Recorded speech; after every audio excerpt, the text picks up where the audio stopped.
Are you... Oh, you better not.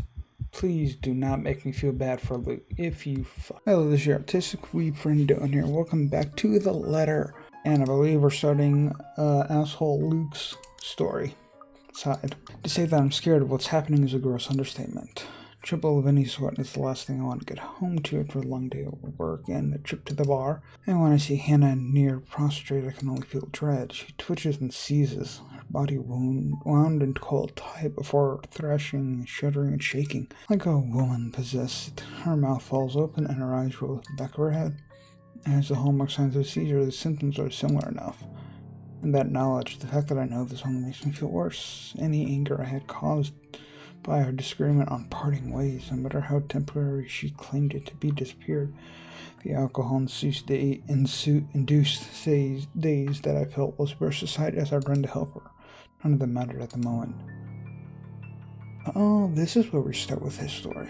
But to hold her close is all I can do while she thrashes about.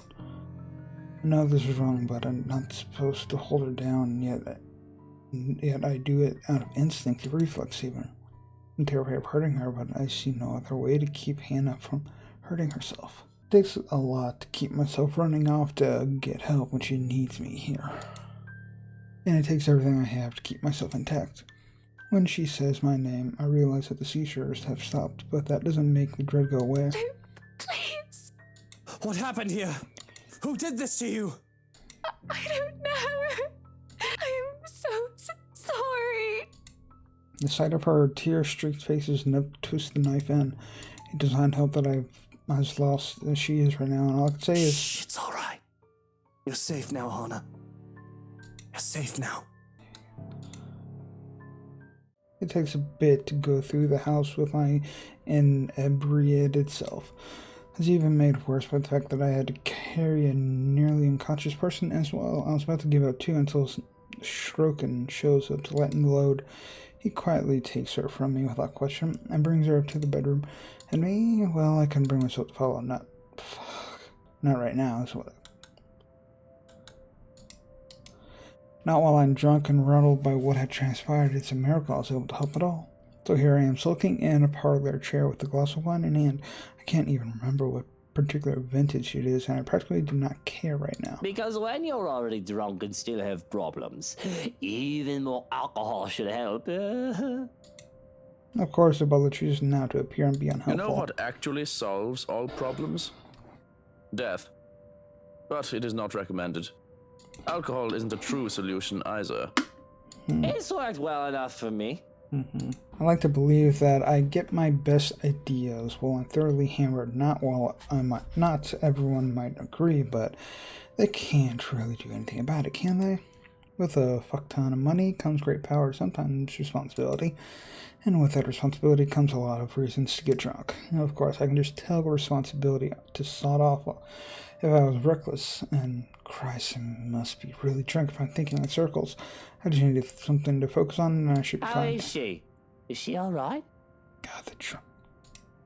If panic crept into my voice at the question, I don't let it show. It would be a show of weakness to be so frazzled, to show so much concern over a woman who is going to put me aside. People like him who work for me, I trust with business, but not with myself, never with that. Only Hannah has come so close. Only she has truly seen the man beneath the facade. Only her actions can wound me Sleeping. so. Aside from a few bumps and bruises, she seems to be fine. A maid is watching over her for now. It is best not to leave her alone. But, if I may ask, what happened? I was in the gardens when I heard screaming.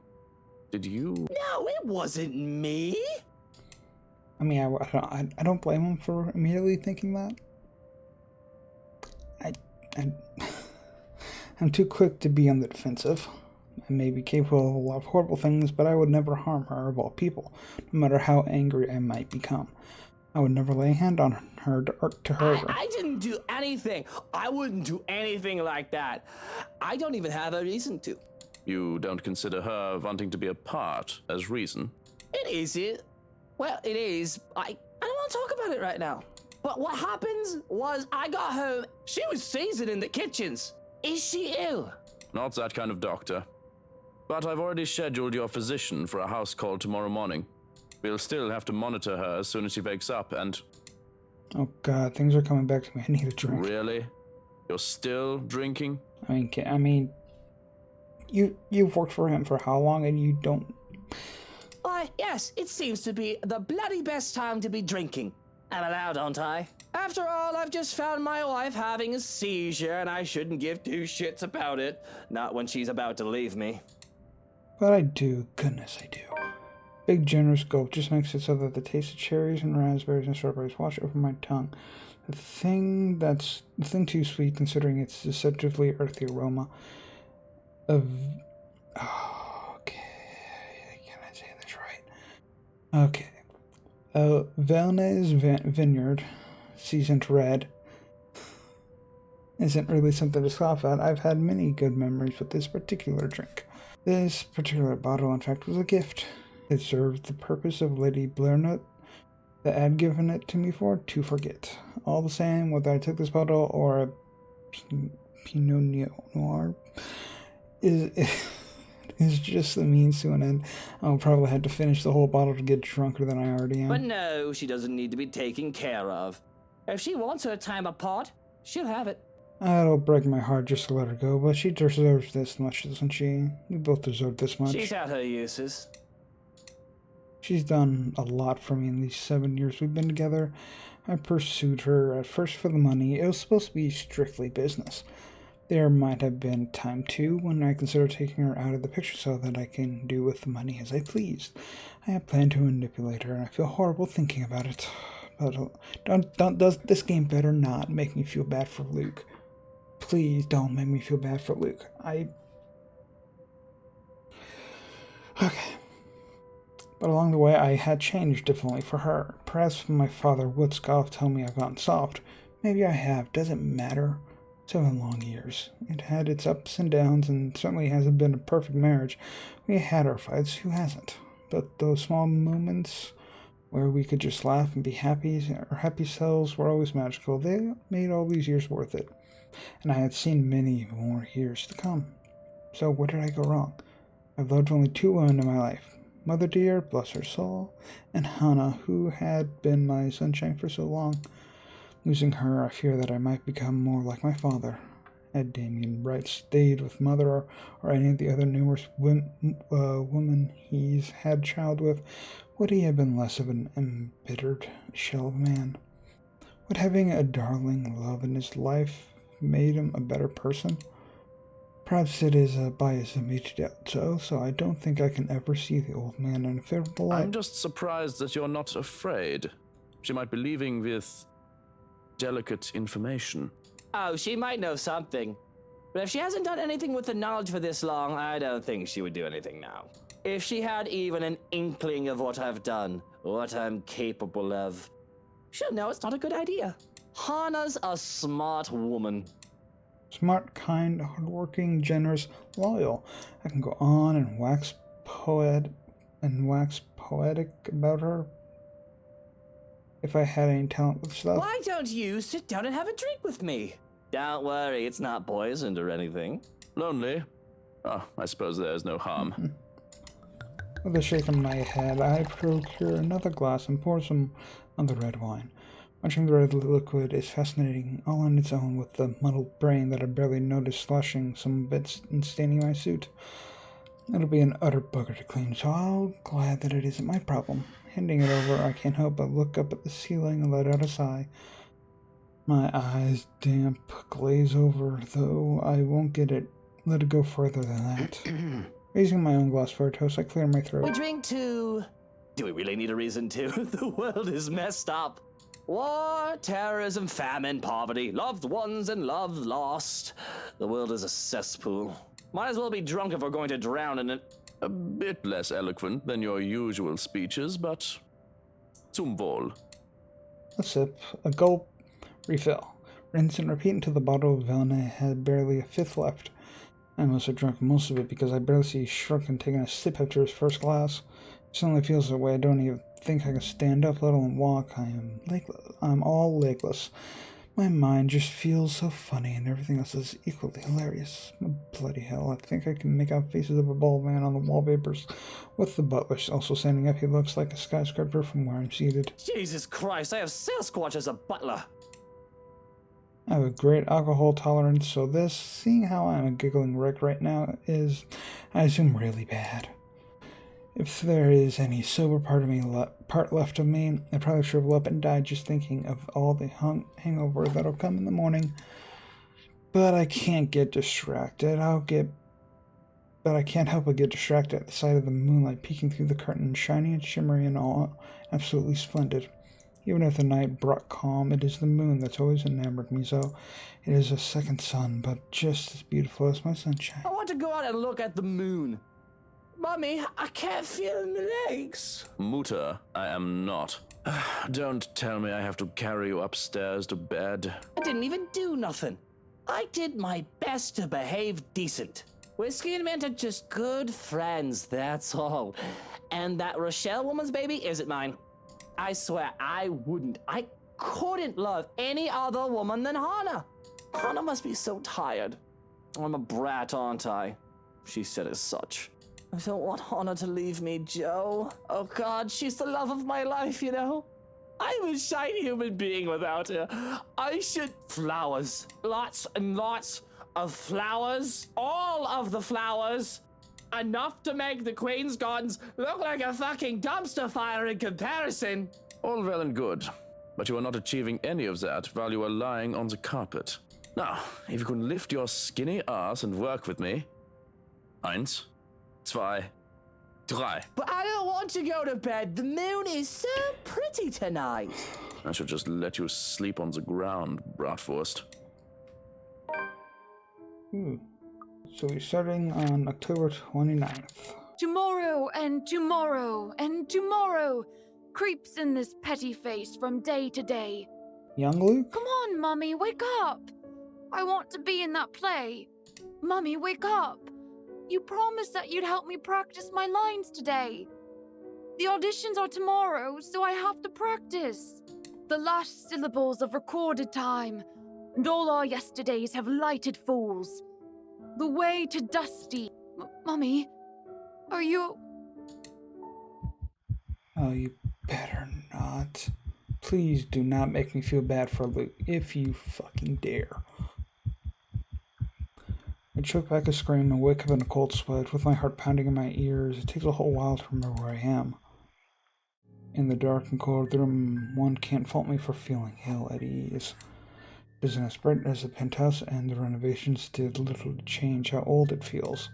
We've been here for less than a week. It'll take a bit more time to adjust. Try to feel cozy though when I'm bloody freezing. Nudging the lump of the fabric next to me, I sigh. It's cold. Don't hug the sheets, Hannah. She always did this, though. It hardly bothers me. Growing up, I was lucky to have something to use as a mattress. I'm not the one who grew up accustomed to Egyptian cotton with a thread count of 800. Besides, the warmth of Hannah exuded on her own. That Hannah exuded on her own is usually enough to keep me sleeping through the night. The temperature tonight must be something else with how chilly it is right now. I must be considered. I draw the poor dears ill, though I loathe to think about what has just transpired. Don't make me pull those sheets off you. That blanket is large enough to cover an elephant. You'll need to share. It What takes was a while. that, honey? Apologies. I'm just in a loo, so if you can give me a moment. There's no sign that they'll be moving where they lie. With care, I go for a knife hidden under the side of my bed. It would be foolish of me to investigate anything while I'm unarmed, after all. To pull back the covers would be a more difficult affair, because reaching out to uncover who was underneath, I had to prepare for anything and assume the worst. Yeah, who the... If so much as see the nozzle of a gun, there's going to be a murder tonight. I know they say not to bring a knife to a gunfight, but I think I can sink a blade in his liver faster than he can point and aim. See the rise and fall of the sheets, though it could easily be mistaken as the fall to the breeze. I hear their breathing. A great sense of foreboding comes over me and makes me hesitate with my plan. I should just get Hannah and myself out of here, not look back and let security handle it. That's what they're there for. Maybe I should just man up. There's no way I'm risking the chance that an action will put Hannah in danger. That's the worst what could happen, right? I have no reason to be afraid. There's no boogeyman under the bed, no monster in my closet. If anything, these things should be afraid of me. Right? I grab a fistful of sheets and throw them aside.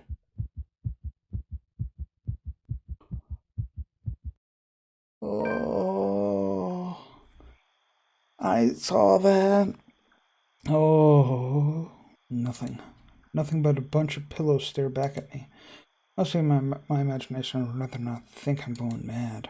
I could very well be stressed. Could be the stress getting to me. All this drama with Hana. I've been doing well all these years, all these considered. I guess I do have a breaking point, but still, the work goes on even if one cannot, and I must go along with it. I suppose a day off or two tomorrow couldn't hurt. Rest aside from a few hours of sleep will be welcome more than. But I can't shake off the unease. I dare say that I feel afraid, irrationally so. And something will come creeping and crawling from under the bed, even as I lay back down, close my eyes. Normally, I would quit the video whenever it gets to another day. I'm gonna change my mind with that and just continue for a little bit. Also, because I want to get through this with Luke as fast as possible. The odd dreams don't linger, thankfully, but with the morning comes another disturbance. Both too loud and too sharp for my taste, and I have very fine taste. When the piercing rings of a doorbell reaches even the bedroom, I'm very much inclined to think the person who built this place lacks any sense of it. Perhaps the only thing good in this is that the ruckus has chased away the needling guilt from last night's commotion, if only temporary. So it's a bloody annoying distraction. I can tell already that it's going to be a long day. It hasn't even started. Before the ruckus has even lasted another minute, I'm peeling myself off the bed and heading straight for the main door. I would be murdered today if this doesn't let up. How quaint. It seems everything in this blasted universe is a tint I'm getting in my nerves as of late. Gordon Bennett! Only a Nancy would knock at such an ungodly hour! In the first place, I shouldn't be the one doing this. This is why I hired a valet, for fuck's sake. Where's that damn butler when I need him? I'll be honest, if only for today. With a mansion this quiet at this hour of the morning, it's easy to believe that those ghost stories might be real. But the only horror here is how long Hannah's patience with me will last after the incident at the party. Neither the deafening silence nor the biting chill spread across every room in the place. There's no place for fear when another set of problems already burns that fuel. So I wait for another second. When no butler answers my call, I simply yank the doors open myself, perhaps with more force than needed. And maybe it should be appropriately there, considering the person on the other side and the hour he dared appear on my doorstep. Even someone with a high-brain knows not to disturb anyone this early. Brief confusion quickly gives way to anger, and before the bloody photographer can even get a word in, I'm hurling venom at him. Less than he deserved, really. Hannah would disapprove, scold me for treating the photographer with such disrespect if she hears me right now. She seems fond of him, after all, despite meeting him only once or twice. He's merely doing his job, she'll say. But she's not here, isn't she? Well, she doesn't know. You? How the hell did you get in here? What in seven hells do you want? It's bloody 6 in the morning! Listen, sir, I know this is not a good time. Oh, it's not a good time! Did you even check the clock before coming here? I bet you didn't! This is still my home. My rules also apply to this place as much as Hannah's do. As simple as that. Unlike you, the ones living in this house need to sleep. It just so happens it's also a person I will never take a liking to. No need for remorse. Come back when people are actually awake, or I'll call security on you.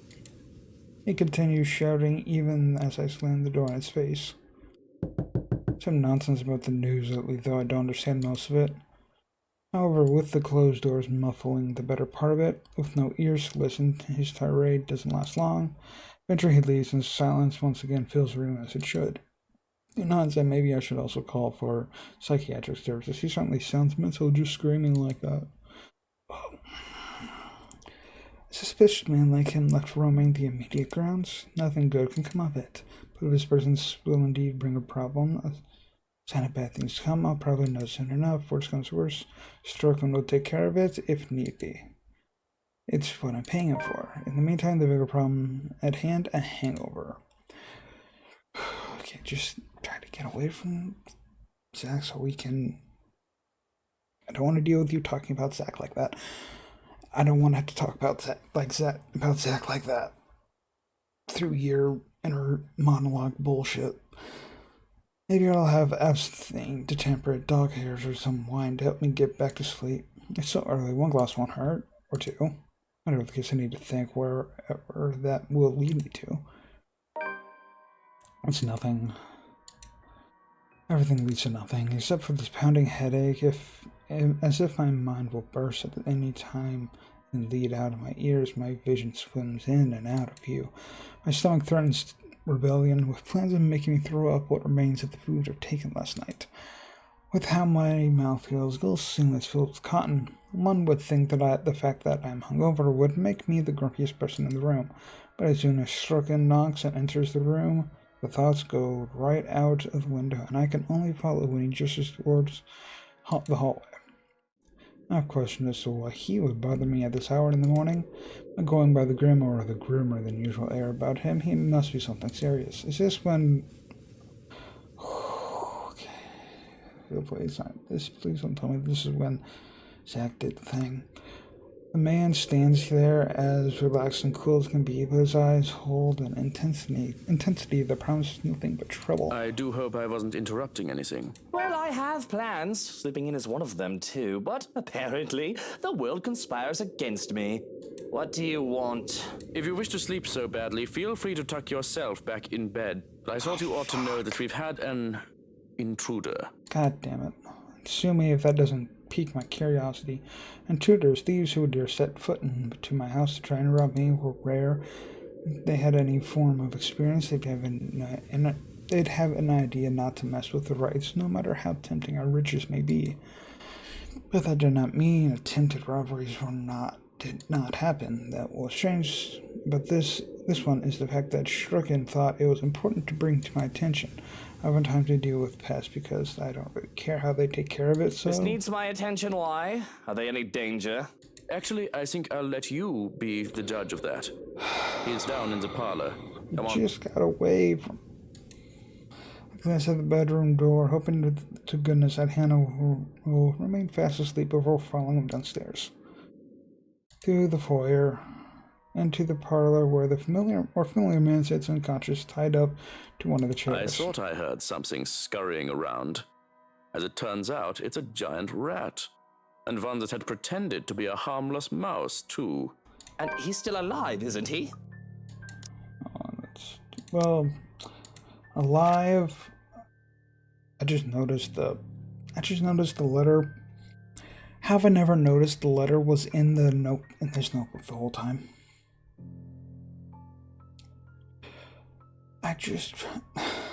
But yeah, him being alive, it's not really yeah. It's hard to tell with the way his body's too still, breathes too light, but it is there, the subtle rise and fall of his chest. Its presence let me breathe a sigh of relief. A death caused by one of my men is normal, to be expected, really. A dead body I can deal with. It'll just be one of many I've seen. But if one turns up while the missus is at home, I'm not too thrilled with the idea. I saw no reason to do more than incapacitate him. So yes, the man is still alive. So he has killed before. Lovely. Of course, that can be remedied if you wish. No, this is fine. He wasn't trying to kill us, was he? If he was wholly unprepared. But I do not think he had such nefarious purposes. He is a big man, but he seems too soft to be a hired killer. A common trespasser or petty thief, maybe. Certainly nothing more. If a petty thief dares to try anything, guess when people are forgetting their place. He used to be made an example if a guy slacks off for once and everyone thinks they can get away with taking advantage. His thieving ways is going to be his one-way ticket behind bars. It's only as my anger washes away that I realize that the sun is starting to rise off in the horizon. I can only feel annoyance for myself for missing another night of sleep. Call the police then. Let them round him up and bring me some bloody coffee while you're at it. Thankfully, he leaves me to my own simmering as I take one of the free seats, and while waiting for my drink, I find myself staring at this man.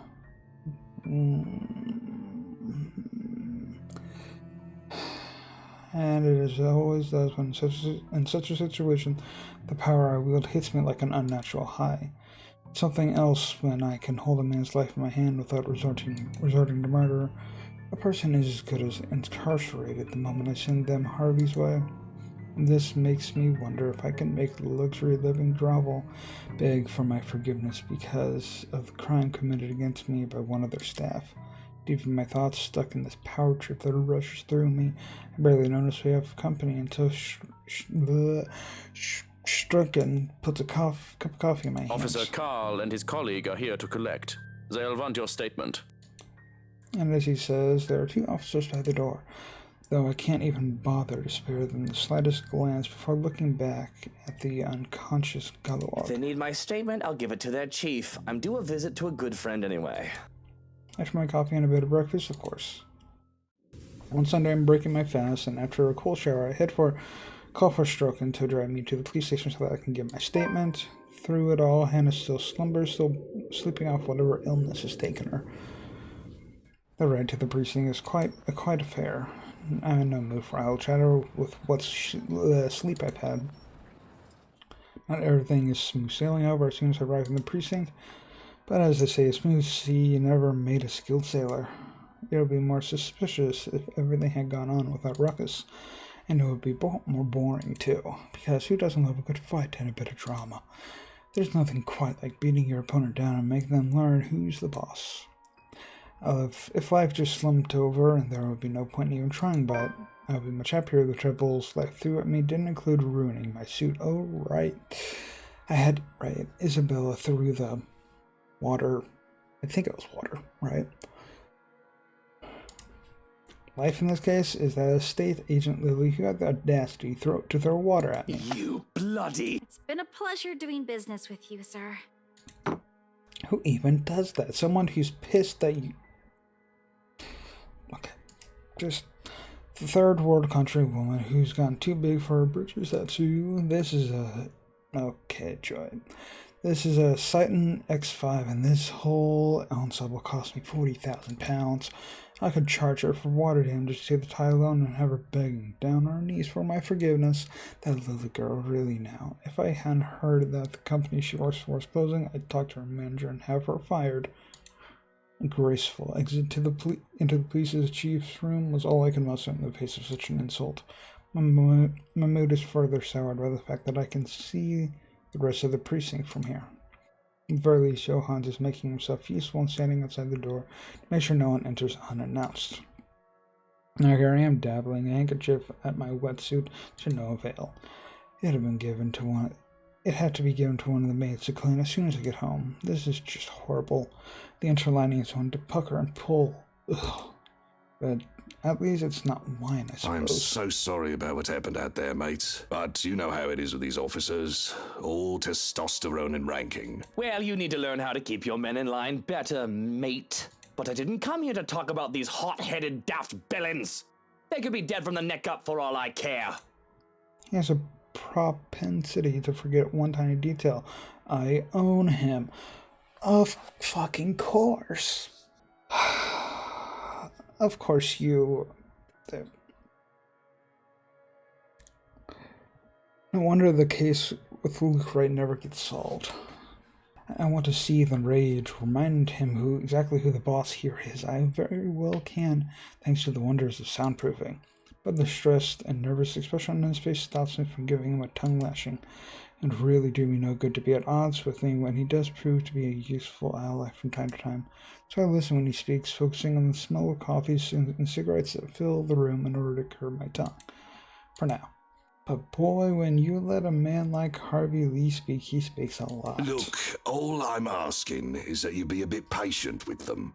You do realize a good chunk of them don't work. They aren't with you, so to speak. Bunch of kids who think the police are superheroes or some cock and bull. They don't know how things work around here. Especially that Frey boy. The lot of them are just tired. And why are you telling me this? I was going to ask you if you knew anything about it. Perhaps one of yours know. There's been a string of unfortunate incidents as of late.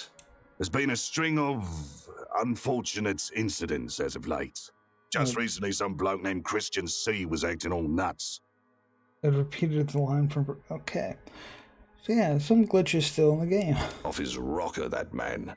And we had to hold him, thought he was drunk. Up until he started bashing his brains in. Now he's a vegetable in a hospital bed.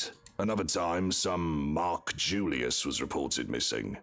Some are thinking we've got a serial killer on our hands as of late. That Cooper lady from BRC got done in, and a Father Norman, too. You have to understand, mate, in a place as peaceful as Luxburn, this makes people wary. Reported crime rates go a bit higher than usual, and it makes them antsy and temperamental. Are you implying that I have anything to do with them? Because as much as I hate to say it and admit, I am out of the loop. This is the first I've heard of these incidents. Really, I'd say I'm insulted, but this is par for the course. Harvey knows who and what I am. We have a deal of sorts, after all. Crime is always expected in a society with laws and with humans who are allowed their freak will. But why not strike a deal with the devil to make sure that said crime is of some order, at least? Ah, well, that's a shame, I suppose.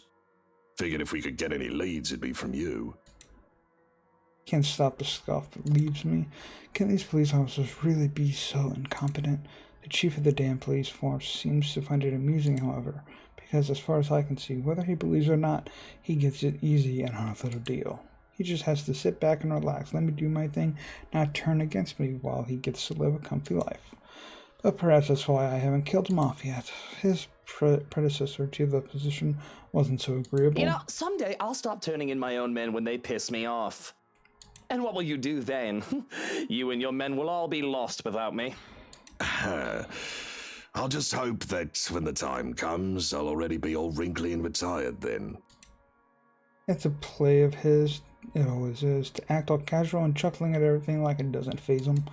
Pretends he's one of those kind, wise old man type, so that people can't bring themselves to be angry at him. But I've seen him drunk off his ass, bemoaning his fate, what he's become, though he tries to be as vague as he can even in his inebriated state. And I've seen the malice this man is capable of. That's why it confuses me with how he reacts to what I say next. So what is our little gollywog looking at? Now, there's never a time or place for that kind of racist talk, son. Ooh. He cuts me off in a firm tone before I can say any further. There's a steel in his eyes, and he near slams his fist on the table when he does. I can't help but sigh, realizing that he's going through one of his self-righteous streaks, rare as they may be. You know our little deal ties up my hands when it comes to a lot of things with you. But I hear that Steele is a good kid, and I ask you at least show a bit of respect. He's a felon.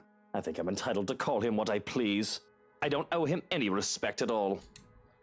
In my pocket he may be, but he still chose the path of the policeman himself when he was a young man. And I bet it just boils his blood that he has to deal with the likes of me. But I in turn hate this side of him that makes him think he's still some do-gooder or some hero of justice, because spineless fools were useful. But self-righteous ones forced me to do away with them eventually. You put plenty of your own white men in jail. I don't see you calling them white cracker or whatever lingo they have nowadays. And if not respect, you can at least owe the lad some basic human decency. Whatever. But if you gotta stick up your ass about it, I'll concede. He's going behind bars either way, for however long that is. Besides, what does it matter if he's black or white? The color of his skin doesn't change anything about current circumstances. It's a trifle matter to argue It's over. 6 months and a fine worth 5,000 for breaking and entering, unless you'd be willing to go easy on the guy. Let him bump it down to a misdemeanor and juvenile offense. We'll be giving him probation and charge him for the damages. And that's it? That's it. That's what a white man gets, and that's what he gets too. Unless you're going to stir up a fuss and make a big deal out of this. In case you've forgotten, I do what I want, Lee. I don't even see why you protect the man. He's nothing but a petty thief. And won't that look bad on you? The Luke Wright, getting his panties in a bunch over a petty thief. He's got a point. You said it yourself. He's nothing. Not worth your attention or effort. So why don't you just let me handle it like I'm supposed to? And I do hate to say it, but he's got me there. I hate that all this power comes with a great balancing act, but too lax. And people will think they can get away with the smallest of things. Be too harsh, and people will, they'll know how to work with me for long, and that's never a good thing in the long term. And it shows on me poorly if I were to fuss over such an insignificant little Now, is that all you're here for? Well, there's one other thing I want to ask. What? Can't I visit a friend? That detective. Feathers. Should I be concerned about him? He seemed keen. Feathers? Oh, you mean Frey? Nah, he's not really anything to worry about. I got him assigned to your case to make the whole thing believable. The boy's a good detective, one of the best I have on the force, but he won't be able to do shit with all the red tape tying him up. In fact, the higher-ups just took him off your tail. The case against me? I still have one? Harvey, my dear old friend. Have you been slacking off? Surely I told you to take care of that sort of thing. Surely it should be quiet by now on your end.